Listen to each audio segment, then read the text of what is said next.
السلام علیکم دوستو، امید ہے آپ سب خیریت سے ہوں گے۔ آج میں آپ کو بتاؤں گی ٹائٹینک کی تاریخ کے بارے میں۔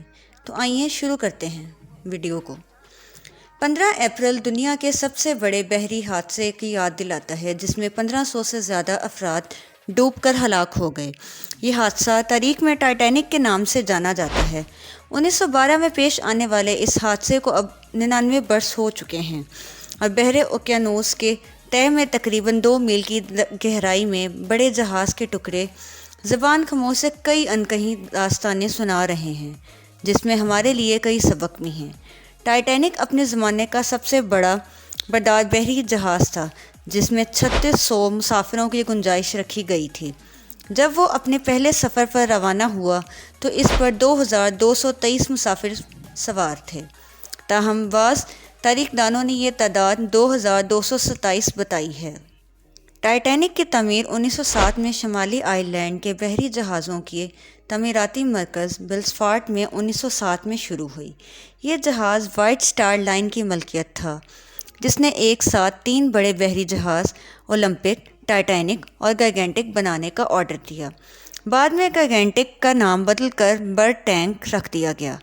پہلی جنگ عظیم کے دوران برٹینک بحری اسپتال کے طور پر استعمال ہوا، مگر ٹائٹینک کی طرح بدقسمتی اس کا بھی تعاقب میں تھی اور اپنی سمندری زندگی کے صرف 2 سال بعد 1914 میں وہ ایک بارودی سرنگ سے ٹکرا کر ڈوب گیا۔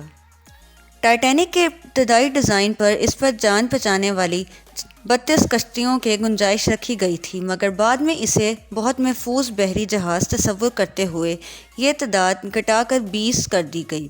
ایک اور رپورٹ ظاہر کرتی کہ کمپنی نے کشتیاں کم کرنے کے لیے قانونی سکم سے فائدہ اٹھایا۔ کشتیاں گھٹانے کا ایک اور مقصد جہاز کے عرصے کی خوبصورتی میں اضافہ کرنا تھا۔ ٹائٹینک کی لمبائی 883 فٹ تھی اور یہ دنیا کا پہلا ایسا بحری جہاز تھا جس پر سوئمنگ پول، جمنازیم، لائبریری اور تفریح کے دیگر لوازمات بھی موجود تھے۔ جہاز کے ابتدائی ڈیزائن میں 3 چمنیاں تھیں، مگر بعد میں خوبصورتی کے پیش نظر اس میں ایک کا اضافہ کر کے چمنیوں کی تعداد 4 کر دی گئی۔ ایک فلم میں اس کے 4 چمنیوں سے دھوئیں کے گہرے بادل بلند ہوتے ہوئے دکھائی دیتے ہیں، جبکہ دلچسپ پہلو یہ ہے کہ یہ جہاز کے انجن روم سے صرف 3 چمنیاں منسلک تھیں اور چوتھی چمنی دھوئیں کے لیے نہیں تھی۔ ٹائٹینک 10 اپریل 1912 کو اپنے پہلے اور آخری سفر پر برطانیہ کی بندرگاہ ساؤتھ ہیمپشائر سے نیو یارک کے لیے روانہ ہوا۔ اس سفر سے کچھ پہلے ماہرین نے کارکردگی کے جائزے کی غرض سے اسے کچھ وقت کے لیے سمندر میں چلا کر دیکھا اور فٹنس کا سرٹیفکیٹ جاری کر دیا۔ ایک مورخ جوری ٹریسی کا کہنا ہے کہ تجرباتی سفر کے دوران جہاز پر نصف دوربینیں کہیں ادھر ادھر ہو گئیں اور جب ٹائٹینک نیو یارک کے لیے روانہ ہوا تو اس پر دوربینیں موجود نہیں تھیں۔ ٹریسی کا کہنا ہے کہ اگر دوربینیں موجود ہوتیں تو آئس برگ کا پہلے سے پتہ چل سکتا تھا اور ممکنہ طور پر ٹائٹینک کو تاریخ کی سب سے زیادہ ہلاکت خیزی کا سامنا نہ کرنا پڑتا۔ جہاز کے عملے کو ہنگامی صورتحال سے نمٹنے کی کبھی کوئی تربیت نہیں دی گئی تھی۔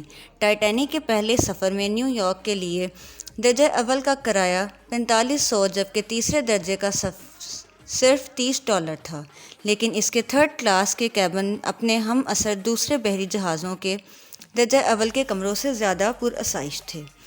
جب ٹائٹینک نے اپنے سفر کا آغاز کیا تو سمندر پرسکون تھا، تاہم 14 اپریل کی رات کو بحر اوقیانوس کے اس حصے میں درجہ حرارت 0 سے گر گیا۔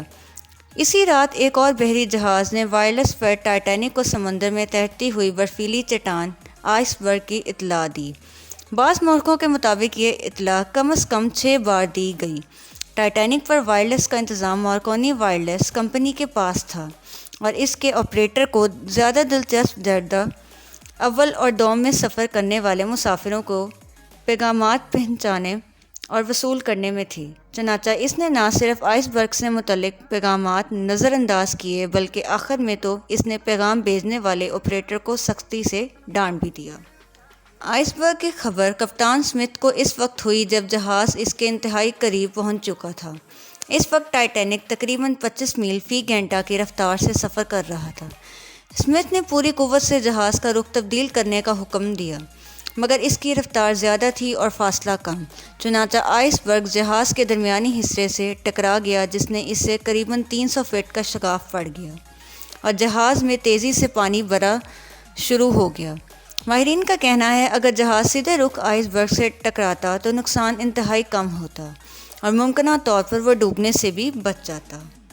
اس طرح افراتفری کے عالم میں صرف 705 مسافروں کو زندہ بچایا جا سکا۔ زندہ بچ جانے والوں میں سب سے زیادہ بچے اور خواتین تھیں۔ درجہ اول کے 94% اور درجہ دوم کے 81% بچے اور خواتین محفوظ رہیں، جبکہ ارکان کشتیوں میں سوار ہو کر بھاگ گئے۔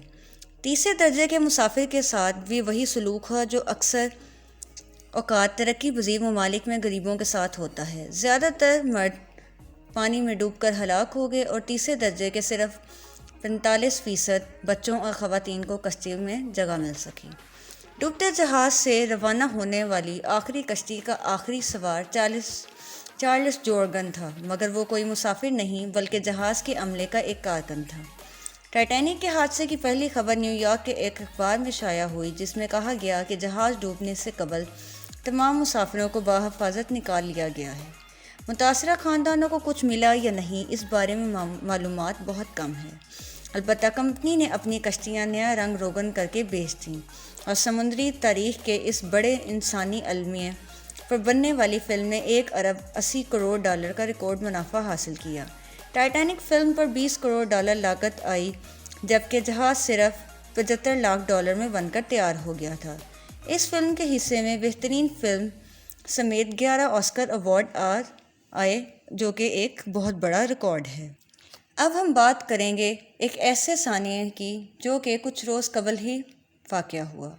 ٹائٹینک ڈوبنے کے 111 سال بعد ایک اور سانحے نے دل ہلا دیے۔ حادثے کی وجہ تکنیکی خرابی یا کمپنی کی غفلت تھی؟ سانحہ نے کئی سوالات اٹھا دیے۔ ٹائٹن آبدوز سفر کے چند گھنٹوں بعد دھماکے سے پھٹ گئی، امریکی بحریہ کا دعویٰ۔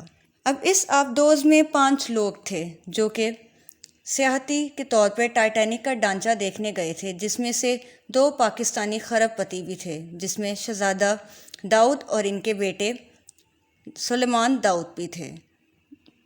ابھی تک یہی بتایا گیا ہے کہ آبدوز کے اندر چند گھنٹوں بعد دھماکہ سے وہ پھٹ گئی تھی، تو اب ان کا کوئی اتا پتہ نہیں ہے۔ ماہرین کے مطابق دھماکے کی وجہ سے تمام افراد مر چکے ہیں۔ امید ہے آپ کو آج کی ویڈیو پسند آئی ہوگی۔ اللہ حافظ۔